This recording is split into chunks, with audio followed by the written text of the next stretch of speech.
আলু দিয়ে তো অনেক কিছুই খেয়েছেন, কিন্তু আলু আর ডিম দিয়ে কি মজার রেসিপিটা খেয়েছেন? আজকে আপনাদের সাথে দুর্দান্ত একটা মজার রেসিপি শেয়ার করব। তার জন্য প্রথমে কয়েকটা আলু আর একটা ডিম সিদ্ধ করে নেব। সিদ্ধ হয়ে গেলে আলু আর ডিমের খোসা ছাড়িয়ে নিব।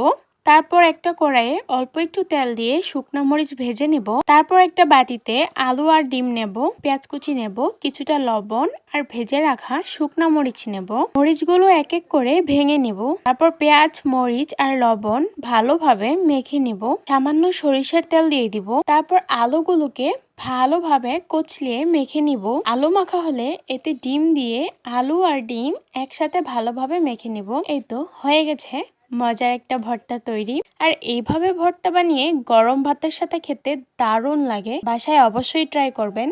ভিডিওটা ভালো লাগলে একটা সাবস্ক্রাইব করবেন। সবাই ভালো থাকবেন। আল্লাহ হাফেজ।